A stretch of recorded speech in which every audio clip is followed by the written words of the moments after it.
Heart attack की सबसे बड़ी वजह क्या हो सकती है आज के इस दौर में?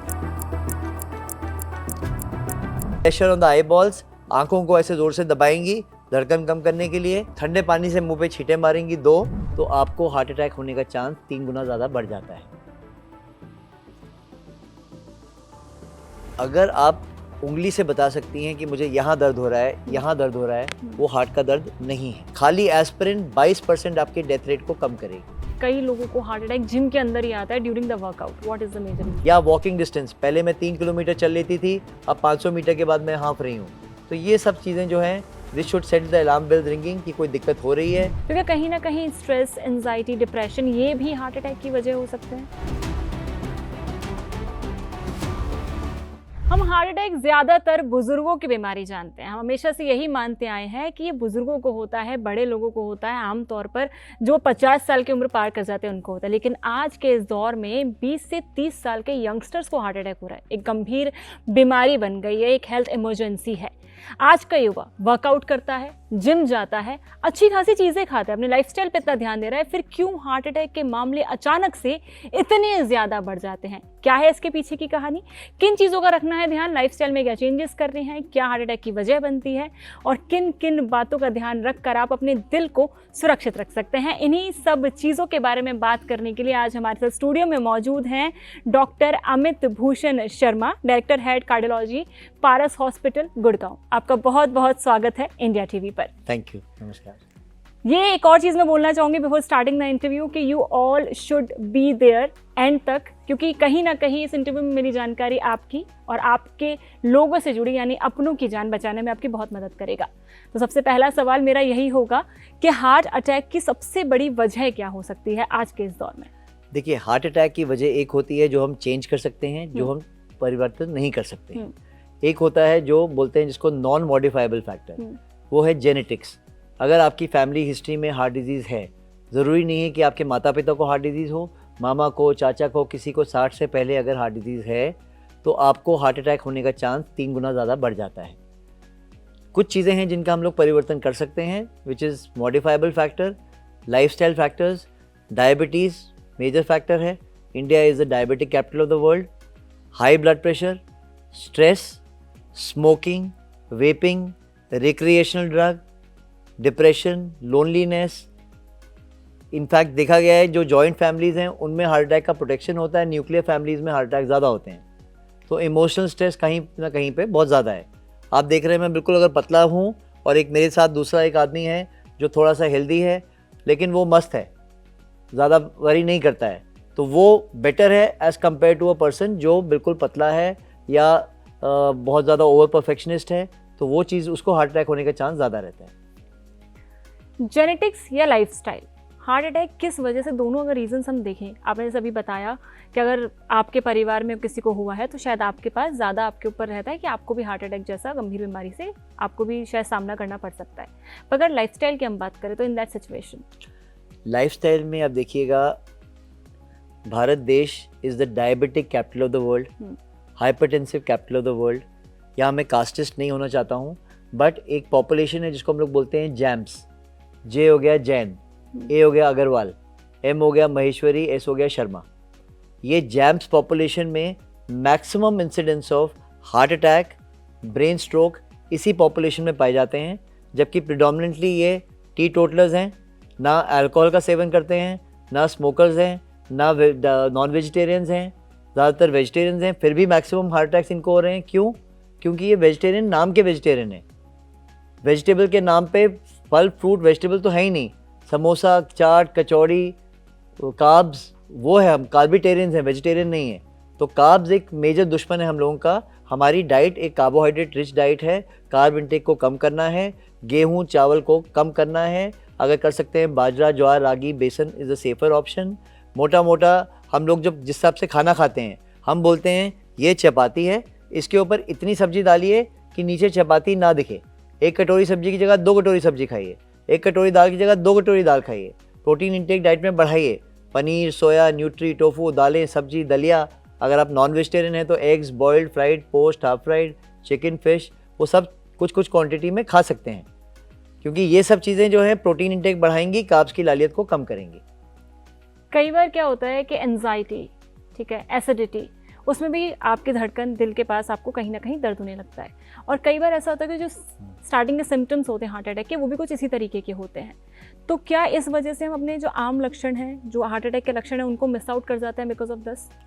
बड़ी बात, अगर आप उंगली से बता सकती हैं कि मुझे यहाँ दर्द हो रहा है, यहाँ दर्द हो रहा है, वो हार्ट का दर्द नहीं है।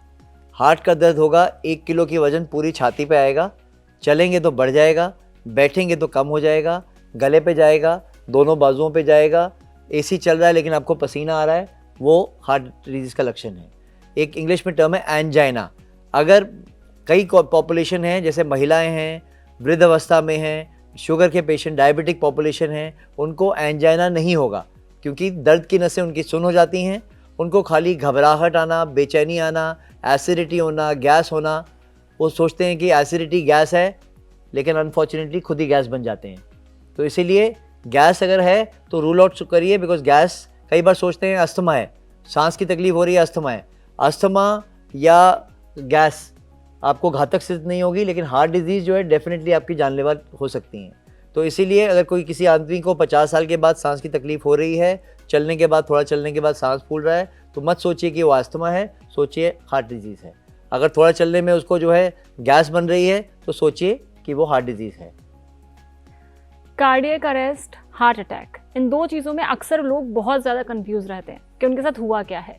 तो अगर आप समझाना चाहें आम भाषा में, तो कैसे समझाएंगे व्यूअर्स को कि ये कार्डियक अरेस्ट है, ये हार्ट अटैक है? हार्ट अटैक में आपकी जो 3 ब्लड वेसल, ये धमनियाँ होती हैं, उनमें से अगर एक सिकुड़ जाए, बंद हो जाए, तो हार्ट अटैक बनाती है। हार्ट अटैक अगर टाइम पे ट्रीट नहीं किया जाए तो हार्ट का हिस्सा डेड हो जाता है या कार्डियक अरेस्ट हो जाता है, जब हार्ट की बीटिंग बंद हो जाती है। जब कार्डियक अरेस्ट हो जाएगा, हार्ट की बीटिंग बंद हो जाएगी, पल्स बीपी नहीं रहेगा, तो बचने का चांस 5% से भी कम होता है। वो एक टर्मिनल इवेंट है। हमें कार्डियक अरेस्ट को रोकना है, प्रिवेंट करना है। उसको रोकने के लिए अगर टाइमली ट्रीटमेंट हम लोग हार्ट अटैक का कर पाएँ, देखें कि जहाँ पे जो हार्ट अटैक हो रहा है, ब्लॉकेज हो रही है, तुरंत उसको इंटरवीन कर पाएँ, नसों को खोल पाएँ, मिनी एंजियोग्राफी के द्वारा, एंजियोप्लास्टी के द्वारा, स्टेंटिंग के द्वारा, शॉक वेव, लेज़र के द्वारा, जिससे खोल दें तो नस बचेगी। अगर हम लोग ये चीज़ गोल्डन आवर 60 मिनट के अंदर अंदर कर लें तो कार्डियक अरेस्ट होने की संभावना काफ़ी कम हो जाती है। आज हम बहुत सारे वीडियोस देखते हैं, जिम की वीडियोस आती हैं, किसी शॉप की वीडियो आती है, उसमें हार्ट अटैक हिट कर रहा है और the person just get collapsed. In that situation, सबसे पहली सिचुएशन, अगर मैं वहाँ खड़ी हूँ तो मैं क्या करूँ? पहला मेरा क्या मूव होना चाहिए उस सिचुएशन में? सबसे पहले तो ये देखना है, उसको नब्ज़ देखनी है कि पल्स उसकी है कि नहीं है। उसके आगे अपनी उंगलियां देखनी है कि वो सांस ले रहा है कि नहीं ले रहा है। अगर वो सांस ले रहा है और वो आप उसको थपथपाई करने के बाद उसको होश आ रहा है, तब उसको आप 3 टैबलेट्स होती हैं। सबसे पहला होता है चुएबल एस्पिरिन, 325 मिलीग्राम की चबाने वाली एस्पिरिन की गोली। अगर वो चबाने की हालत में नहीं है तो चम्मच में घोल के उसको दीजिए। खाली एस्पिरिन 22% आपके डेथ रेट को कम करेगी। दूसरी गोली क्लोपिडोग्रेल की 75 मिलीग्राम की 4 गोलियाँ। ये 4 गोलियाँ उनको लेनी है, ये स्वैलो कर सकते हैं, निगल सकते हैं पानी के द्वारा।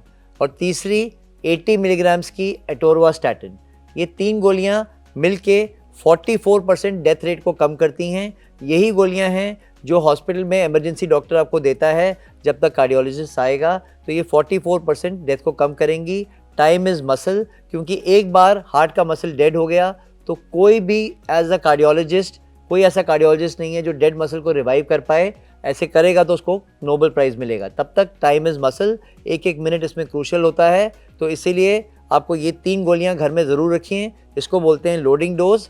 एक 500 रुपये का नोट जेब में या एक क्रेडिट कार्ड वॉलेट में आपकी जान नहीं बचाएगा, लेकिन एक लोडिंग डोज आपकी जान, आपके रिलेटिव्स की जान, आपके को पैसेंजर की जान, आपके स्पाउसेस की जान, सबकी जान बचा सकती है। हम अक्सर देखते हैं एंजाइटी, डिप्रेशन, इन सब चीज़ों से आज का युवा, आज के मतलब हर इंसान, किसी भी उम्र के इंसान को देख लीजिए, वो पीड़ित है, कहीं ना कहीं वो परेशान है, दिमागी तौर पे परेशान है। और वो ज़्यादातर लोग साइकेट्रिस्ट को कंसल्ट भी नहीं करते हैं।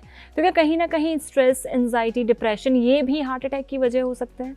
बहुत सही बताया। स्ट्रेस, एंजाइटी, डिप्रेशन एक मेजर कॉज है। मैंने बताया कि एक इंसान जो हेल्दी है, मस्त है, उसको हार्ट डिजीज़ होने का चांस कम है। दूसरा आदमी पतला है, एक्सरसाइज ज़्यादा कर रहा है, लेकिन फिर भी स्ट्रेस्ड आउट है, उसको चांस ज़्यादा है। तो खुशी ढूंढनी है। मेडिकल टर्मिनोलॉजी में खुशी 4 हार्मोन से आती है। हम लोग बोलते हैं एक mnemonic dose, DOSE dose. D हो गया डोपामीन, डोपामीन होता है आपका प्रोफेशनल वर्क, आप जितना काम कर रहे हैं, काम से खुशी हो रही है, धंधा चल रहा है, काम चल रहा है, बिजनेस वालों का काम चल रहा है, उसको बोलते हैं डोपामीन, उससे 20% खुशी आएगी। दूसरी होती है ऑक्सीटोसिन, पारिवारिक रिश्ते, शारीरिक संबंध, दोस्तों के साथ घुलना मिलना, ये सब है ऑक्सीटोसिन, 20% खुशी इससे आएगी। तीसरा है serotonin. Serotonin is social work, religious work, मंदिर में जाना, मस्जिद में जाना, गुरुद्वारे में जाना, ये 20% खुशी इससे आएगी। तो कितना हो गया 60%।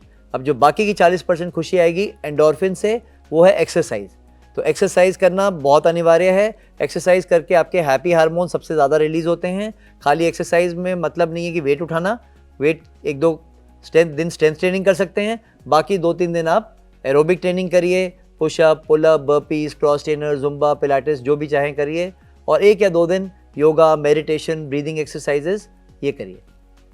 आपने अभी भी वर्कआउट्स की बात की, और वर्कआउट की जब भी दिमाग में एक इमेज बनती है, सबसे पहले आता है जिम। और हम तो जैसे न्यूज़ चैनल में काम कर रहे हैं, तो काफ़ी सारे हमारे पास वीडियोस आते हैं, शॉर्ट वीडियोस में, जिसमें कई लोगों को हार्ट अटैक जिम के अंदर ही आता है during the workout. What is the major reason behind that? देखिए, इसके पीछे कहानी ये है कि 2 तरह के एथलीट होते हैं। मैं जैसे गुड़गांव में रहता हूँ, 2 तरीके के एथलीट होते हैं। एक होता है ट्रू एथलीट, एक होता है न्यू एथलीट। ट्रू एथलीट है जो बचपन से एक्सरसाइज करते आ रहा है। जो भी आप रूरल एरिया में देखेंगे, थोड़ा सा गुड़गांव से बाहर आएंगे, लोग रनिंग कर रहे हैं, जॉगिंग कर रहे हैं, कबड्डी खेल रहे हैं, कुश्ती लड़ रहे हैं, वो सब आप देखेंगे एक्सरसाइज कर रहे हैं, वो है ट्रू एथलीट। दूसरा है न्यू एथलीट, जो 35 साल के बाद, 36 साल के बाद जब फाइनेंशियल इंडिपेंडेंस हो गई, तो सोचा चलो मैं अब जिम जाता हूँ, और तब मैं अब जिम हिट करता हूँ। प्रॉब्लम तब बनती है कि जब आप सोचोगे कि मेरा कंपटीशन, मैं ज़ीरो से हीरो एक दिन में बन जाऊँ। मेरा कंपटीशन एक Photoshop copy of Bollywood celebrity के साथ नहीं है। मेरा कंपटीशन जिम ट्रेनर के साथ नहीं है। मेरा कंपटीशन अपने आप से है। तो अगर मैं जिम में जाऊंगा तो मुझे देखना है सबसे पहले कि मैं स्ट्रेस ही को करूं, या एक कार्डियोलॉजिस्ट के पास या फिजिशियन के पास देखूं, अपने टेस्ट करूं कि मुझे ब्लड प्रेशर तो नहीं है, डायबिटीज़ तो नहीं है, मेरा एक्सरसाइज टॉलरेंस कैसा है, और फिर मैं जिम अच्छी तरह से हिट करूं। नंबर 1। नंबर 2, जैसे मैंने बताया, जिम की ट्रेनिंग होनी चाहिए, वेट ट्रेनिंग, थोड़ा एरोबिक का फंक्शनल ट्रेनिंग, और थोड़ा योगा, मेडिटेशन, तीनों मिला के। तीसरी चीज़ आपको जानिए, अपना टारगेट हार्ट रेट कितना है। टारगेट हार्ट रेट होता है 220 माइनस एज इंटू 85%। मैं 51 वर्ष का हूँ, तो 220 माइनस 51, 169, 85% और 169 हो गया 150। अगर 150 के ऊपर मेरा हार्ट रेट जा रहा है तो मेरे हार्ट को नुकसान कर रहा है। तो जब मैं जिम में जा रहा हूँ, जैसे ही मैं 150, 160 पे जा रहा हूँ, चाहे ट्रेडमिल पे जा रहा हूँ, चाहे क्रॉस ट्रेनर पे जा रहा हूँ, चाहे वेट उठाते हुए जा रहा हूँ, तो मुझे एकदम रुकना है। दूसरी चीज़ न्यू एथलीट को, चौथी चीज़ जो ध्यान रखनी है कि टेस्टोस्टेरोन, स्टेरॉइड्स का सेवन नहीं करना है, चाहे आप किस भी युवावस्था में हो। कई बार आप देखेंगे कि बीफ्ड अप बॉडीज़, बहुत मोटी मोटी बॉडीज़ हैं, हेल्दी लग रहे हैं दूर दूर से, उसमें टेस्टोस्टेरोन दिया हुआ है, स्टेरॉइड दिया हुआ है, लेकिन अंदर से खोखले हैं, ब्लड प्रेशर है उनको, डायबिटीज़ है उनको, डिप्रेशन है उनको, इनफर्टिलिटी है उनको। तो वो चीज़ों में जो है आपको देखना है, स्टेरॉइड, टेस्टोस्टेरोन वगैरह नहीं लेना है, चाहे कोई भी आपको एडवाइस करे। आप हैरान होंगे, एजुकेटेड लोग भी आजकल टेस्टोस्टेरोन, नेचुरल हार्मोन है, टेस्टोस्टेरोन ले लो, लेकिन वो करते हैं, किसी ने अगर गलती से टेस्टोस्टेरोन ले लिया है तो उसको बीटा HCG नाम की दर का देना ज़रूर चाहिए। वो एक वॉश आउट होता है। बीटा HCG का इंजेक्शन 10,000 का आता है, टेस्टोस्टेरोन का इंजेक्शन 1,000 रुपये का आता है। तो बड़े कन्वीनियंटली लोग टेस्टोस्टेरोन के तो शॉट्स ले लेते हैं, लेकिन साइड इफ़ेक्ट्स को बचने के लिए बीटा HCG के शॉट्स को भूल जाते हैं। तो आइडियली अवॉइड करिए, लेकिन किसी ने गलती से ले लिया है तो बीटा HCG का सेवन करिए। फिर आता है प्री वर्कआउट क्रिएटिन।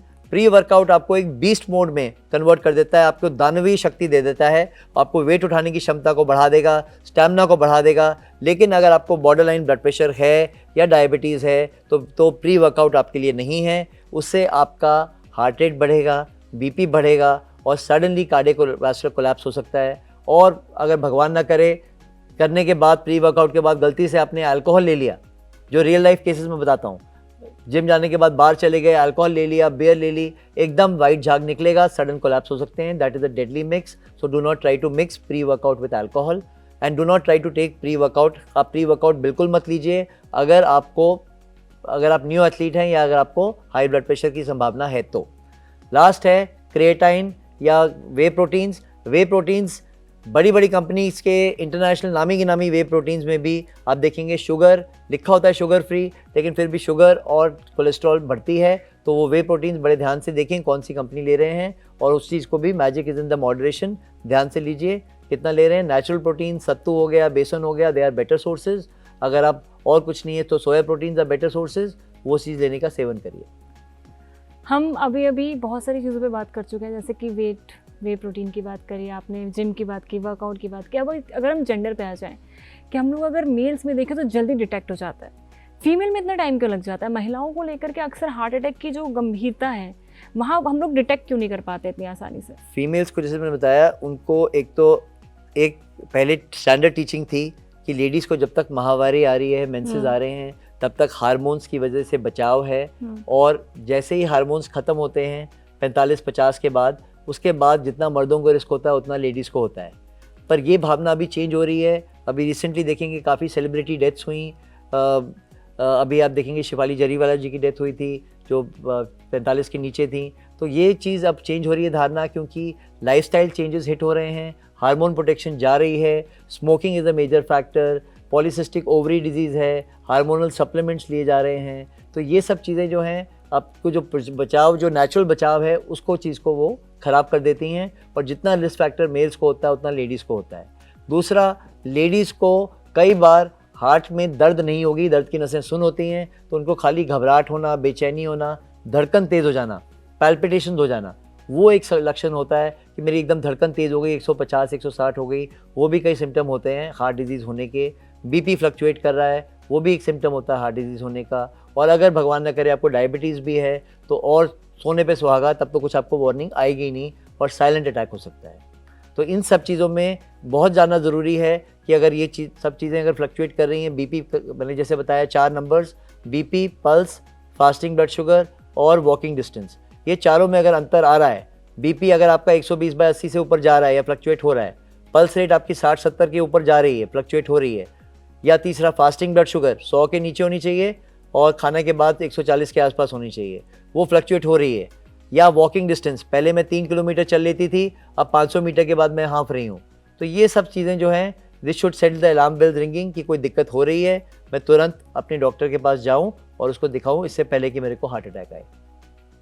एक सवाल था मेरे मन में, बहुत ही इंपॉर्टेंट है, valve replacement without open heart surgery, is it possible अगर आज के सिनेरियो में हम देखें, और किस तरीके से होता है? बहुत अच्छा क्वेश्चन पूछा आपने। 15 साल पहले अगर कोई मुझे बोलता वाल्व रिप्लेसमेंट हम लोग कर सकते हैं बिना ओपन हार्ट सर्जरी के, तो लोग उसके ऊपर हंसते। अब एक प्रॉपर रियलिटी है।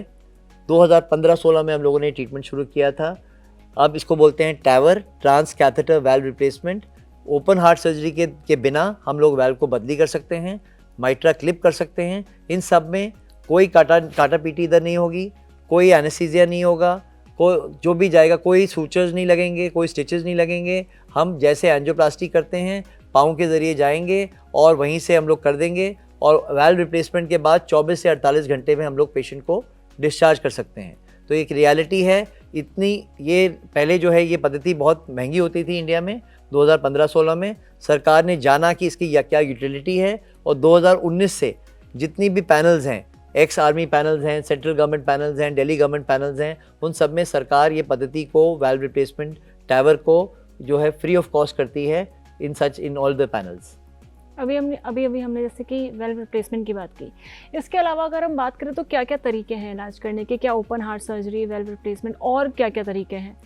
तो इसमें देखिए, हम एज कार्डियोलॉजिस्ट या इलेक्ट्रिशियंस हैं या प्लम्बर्स हैं। प्लम्बर वाला काम हो गया ब्लॉकेज साफ करना। पहले ज़माने में होता था जैसे गरम मक्खन छुरी से जा रहा है, वैसे यंग एज में हम देखते थे कोलेस्ट्रॉल छोटा था, उसको हम लोग सक किया, ब्लॉक रिमूव किया, बैलूनिंग की, स्टेंटिंग की। अब जैसे जैसे हम बढ़ रहा है टाइम, पोल्यूशन आ रही है, स्मोकिंग है, डायबिटीज़ है और ओल्ड एज भी है, उसमें ये बिल्कुल पत्थर की तरह बन जाता है। तो ये पत्थर की तरह जब बन जाता है तो उसको तोड़ने के लिए हम लोग स्पेशल ट्रीटमेंट, लेज़र यूज़ करते हैं, शॉक वेव यूज़ करते हैं। जैसे किडनी के स्टोन तोड़े जाते हैं वैसे ही हार्ट के पत्थर तोड़े जाते हैं, सक किया जाता है और फिर बैलूनिंग, स्टेंटिंग की जाती है बिना ओपन हार्ट के। काफ़ी हद तक हम ओपन हार्ट को इसमें अवॉइड कर सकते हैं। ये हो गया प्लम्बर वाला काम। फिर आता है इलेक्ट्रिशियन वाला काम। बहुत बार आता है कि जो है, जैसे मैंने बताया, किसी को चक्कर आ रहा है, अंधेरा आ रहा है, बेहोशी हो गई, गिर गए। अब उसमें क्या होता है कि हम लोग करते हैं पेसमेकर। पेसमेकर एक बैटरी साइज़ होता है जो हम लोग कॉलर बोन के नीचे लगाते हैं। ये पेसमेकर जो है size of a match box होगा, माचिस की डिब्बी जितने साइज़ का होता है।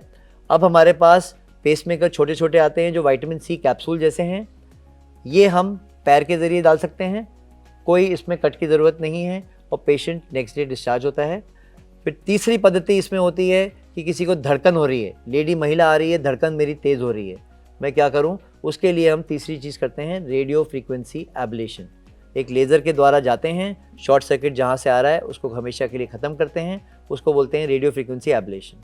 अब ये तीनों के डिफरेंसेस अलग अलग होते हैं। पैल्पिटेशन, धड़कन तेज़ होना, अब किसी कोई महिला बैठी है, मेरी धड़कन एकदम 140 150 हो गई है, मैं क्या करूं? तो इसमें पहले घरेलू चीज़ें 5 चीज़ें क्या कर सकती हैं। सबसे पहले धड़कन तेज़ होने का कारण क्या है, रूल आउट करिए। थायराइड तो नहीं है, एंग्जाइटी स्ट्रेस तो नहीं है। एंग्जाइटी देने के बाद भी अगर सचमुच बैठे बैठे ही धड़कन तेज़ हो रही है तो सोचिए कि वो शॉर्ट सर्किट हो सकता है। ये पाया जाता है 18, 20, 25 साल की लड़कियों में, या लेडीज़ पहली बार जब गर्भवती हो रही होती हैं तो इन्वेस्टिगेशन के टाइम पर पाया जाता है कि एक हार्ट के अंदर शॉर्ट सर्किट है। तो घर पे क्या करेंगी 5 चीज़ें। Pressure on the I balls, आँखों को ऐसे ज़ोर से दबाएंगी धड़कन कम करने के लिए। ठंडे पानी से मुंह पे छींटे मारेंगी 2। तीसरा, कैरोटिड मसाज।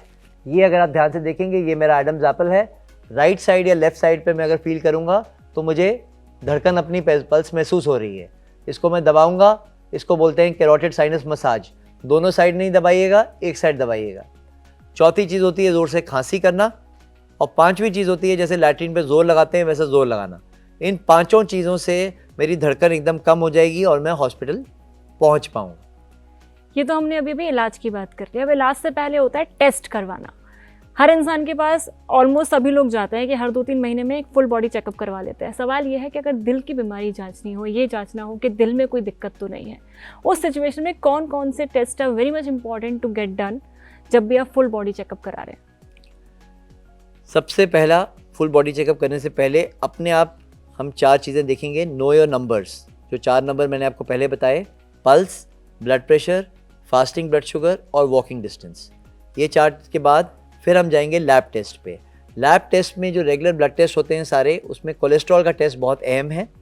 जैसे मैंने बताया था कोलेस्ट्रॉल, अभी हमसे पूछा जा रहा था बीच में कि कोलेस्ट्रॉल में अलग अलग पद्धतियाँ होती हैं। LDL होता है, ट्राइग्लिसराइड होता है।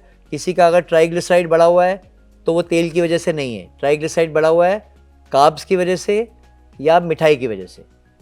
उसके बाद VLDL, LDL अलग अलग पद्धति होती है, वो हो गए कोलेस्ट्रॉल लेवल्स।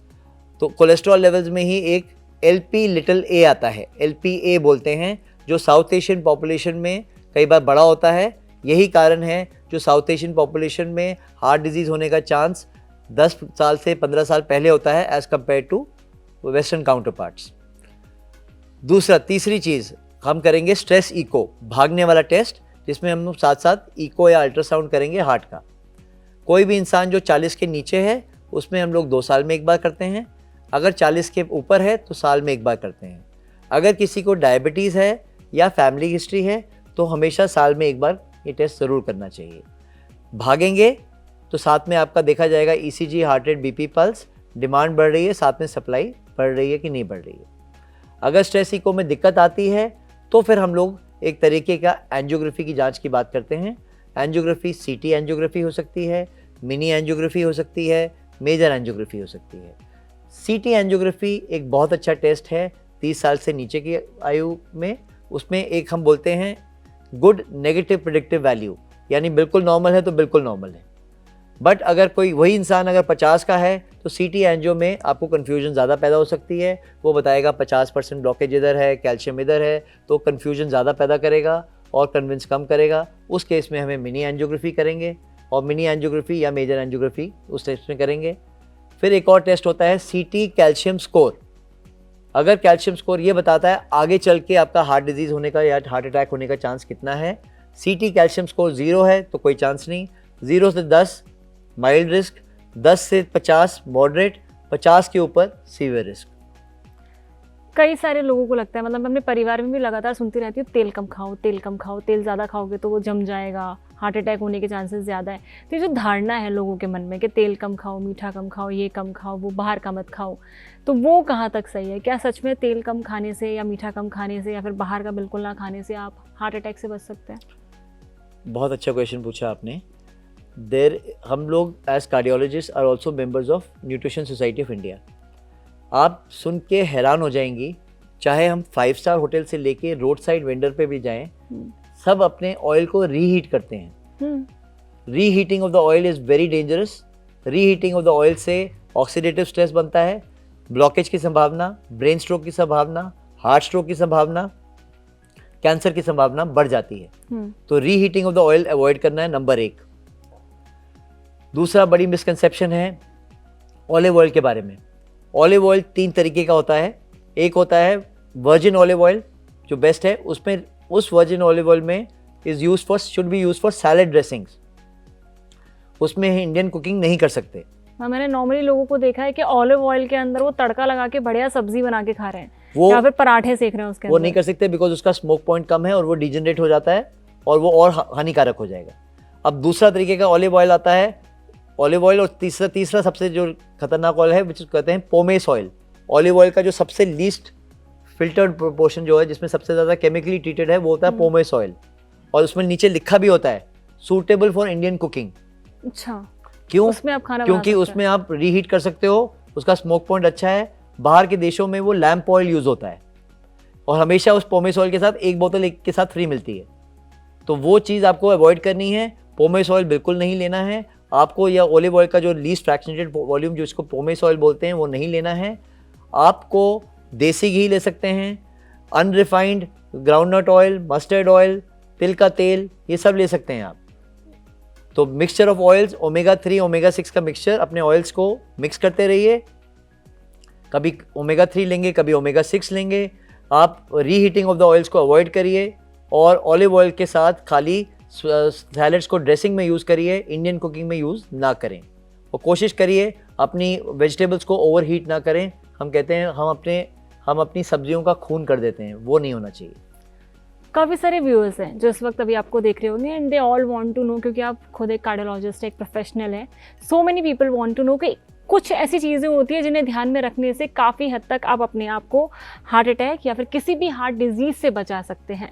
तो वो कौन सी चीज़ें हैं जो एक आम इंसान को, जो कि एक 9 to 7 10 to 7 वाली जॉब कर रहा है, 9 to 5 वाली जॉब कर रहा है, उसको ध्यान में रखकर आप क्या कुछ बताना चाहेंगे दर्शकों को?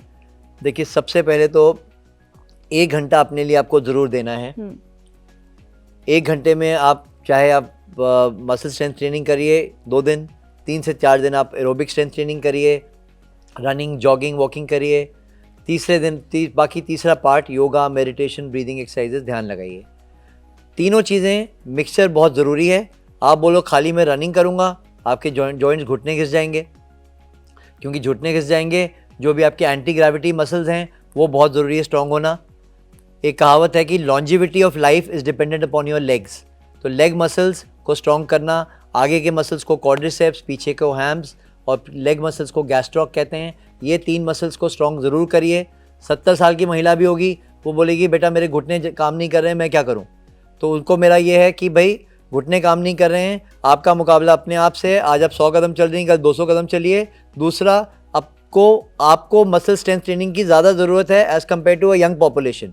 आपको क्या करना है, घर पे बैठ के टीवी देखते हुए भी 2 किलो का वेलक्रो वेट पाँव पे लगा लीजिए। Straight leg raising, straight leg bending, उल्टा लेट जाएंगे, reverse leg raising, reverse leg bending, टेढ़ा लेट जाएंगे, slanting leg raising, slanting leg bending. तो टोटल ये 6 सेट्स ऑफ एक्सरसाइजेज टीवी देखते देखते भी कर सकते हैं, जिनसे आपके घुटने तो जवान नहीं होंगे, लेकिन जो मसल स्ट्रॉन्ग रहेंगे, एंटी ग्रेविटी मसल स्ट्रॉन्ग रहेंगे और आपको चलने की क्षमता बढ़ाएंगे। दूसरा, जैसे मैंने बताया, नो योर नंबर्स।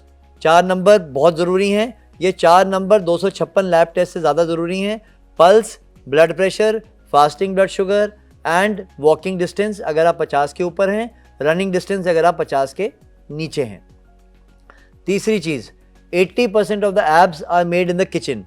जो भी आप खाना खाते हैं, अगर कोई इंसान कहे कि मैं कुछ भी खा लेता हूँ बाद में हजम कर सकता हूँ, वो चीज़ गलत है। अगर 20 मिनट ट्रेडमिल पे भाग भी जाऊँगा तो भी मैं 200 कैलोरीज भी बर्न करूँगा। और 200 कैलोरीज क्या होती है? आधा कप कोका कोला या पेप्सी का। तो जो भी आप खाना है, जो खाएंगे वो आपके ऊपर डिपेंड करता है, और वही आपकी पर्सनालिटी, वही आपकी बॉडी हैबिट्स बताएगी, और वही आपकी बच्चों की हेल्थ को डिटरमिन करेगी। तो जैसे मैंने बताया, कार्ब्स की लालियत को कम करिए, प्रोटीन्स की इंटेक को बढ़ाइए, फूड फैट्स पे मत जाइए, प्रोसेस्ड फूड्स पे मत जाइए। जितना नेचुरल हो सकते हैं, जितना देसी हो सकते हैं, उतना अच्छा है। कोई भी खाना जो सारी लैंग्वेजेस में हम कहते हैं, सारी लैंग्वेजेस में जिसका नाम एक ही है, तो वो खाना हेल्दी नहीं है। तो that means that is not a local food. चाहे वो मैकडोनल्ड्स का बर्गर हो, चाहे वो पिज़्ज़ा हो, चाहे वो टैकोस हो, कुछ भी हो। तो कोशिश करिए कि जितना रॉ, जितना घर में खाना खाया जाए उतना अच्छा है। अगर कुछ मन करता है चटपटा खाने का, एयर फ्रायर का इस्तेमाल करिए।